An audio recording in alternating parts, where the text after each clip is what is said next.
I'll now introduce you to the concept of a random variable. Random variable.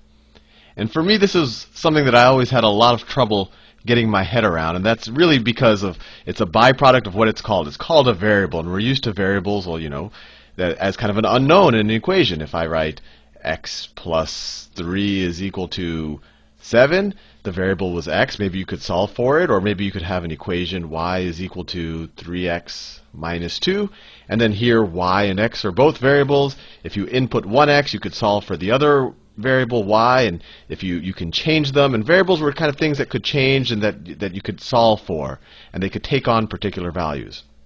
A random variable is kind of the same thing in that it can take on multiple values, but it's not something that you really ever solve for. So just so you get used to the notation, a random variable is usually a capital letter, usually a capital X, Y, or Z, usually a capital X. And where it really differs from a traditional variable is that it can take on a bunch of different values like a traditional variable, but you never solve for it. And really it's a little misleading to call it a variable at all. It's really a function. And it's a function that maps you from the world of random processes to an actual number. So let's say, I don't know, I wanted to somehow quantify a random process. Is it going to rain or not tomorrow? So let's see, rain tomorrow, no rain. So you could observe that. You could wait until tomorrow and see if it rains or not. But then how do you quantify it? Well, we can define a random variable that will quantify it. We can say this random variable is going to be equal to 1 if it rains tomorrow, and it equals 0 if it doesn't rain tomorrow. And we didn't have to assign 1 and 0. Those tend to be a little bit more useful. They make sense. But we could have assigned this as, I don't know, we could have said that this is 21 and that this is 100. It's however you define it. So it's important to keep this distinction in mind, that a random variable, it isn't a variable in the traditional sense of the world. It's more of a function that maps us from the world of a random process to a number. And then this number is going to be random, right? Because we don't know if it's going to rain or not tomorrow. Maybe we have some sense of the probabilities. So this variable can take on either value. And that leads us, well, let me draw a couple of more random variable definitions, just so you get it very, you get the intuition that these really are functions. So we could define a random variable x is equal to, well, actually, let me not, it could just be a very obvious numeric mapping. It could just be the number facing up when I roll a fair dice. That's a random variable. I could have also said it's the number most facing east when I roll a fair die, although that's a little less useful. You could also define a random variable x is equal to, you could say it's equal to 1 if heads, and I could say 0 if tails. Or I could have done it the other way around. Once again, these heads and tails are outcomes of an experiment, right? When I flip a coin, that's a random process. Each flip is an experiment, and then the random variable is just quantifying that experiment. So I know it sounds a little technical with the terminology, but what we're really doing is fairly something simple. We're just assigning a 1 if we get a heads, a 0 if we get a tails, and the random variable is just that function mapping. Now, I'm going into all of this, random variable business, which I didn't do before when we did probability, because it does start to become a little bit useful notationally, because we'll start to talk about things like probability distributions and expected values, and it really is useful to quantify things as a random variable. And with that said, well, let's talk about probability distributions and expected values. So the first thing, probability distribution. Actually, let me define something else. There's two types of random variables. You can have discrete random variables, discrete, or continuous. Continuous. So there's two types. Discrete would be like really all of the definitions that we had up until now. The flip of a coin, you're either going to get a 1 or a 0. There's two discrete cases. When I roll a die, there's one of 6 different outcomes I can have. Whether it rains tomorrow, there's one of 2 outcomes, yes or no.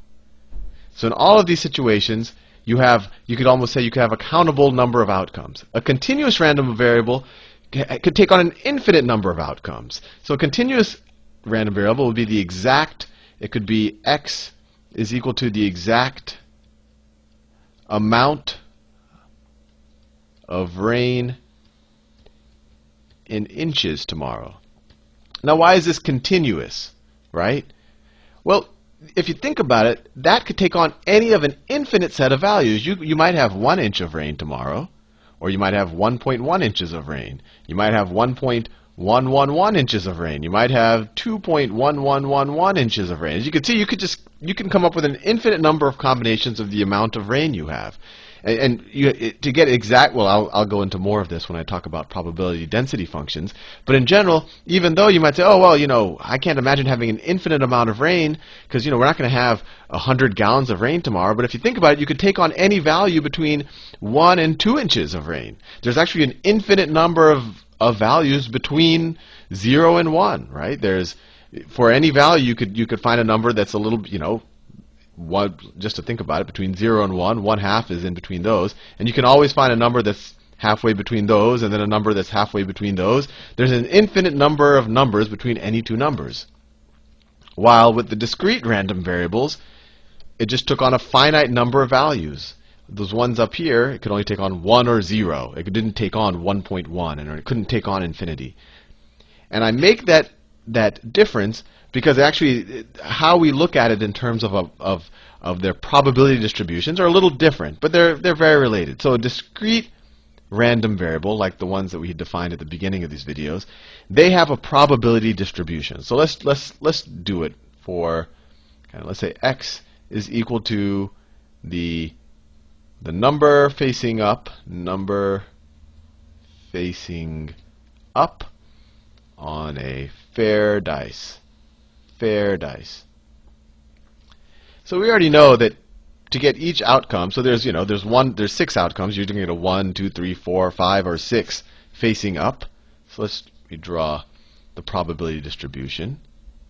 So here are all the outcomes. I'll draw that on the horizontal axis. So the one outcome is 1, 2, 3, 4, 5, 6. And then in the y-axis, or in the vertical, you plot what is the probability of each of those outcomes occurring. What's the probability? Let's switch colors. So what's the probability of getting a 1? What's 1/6?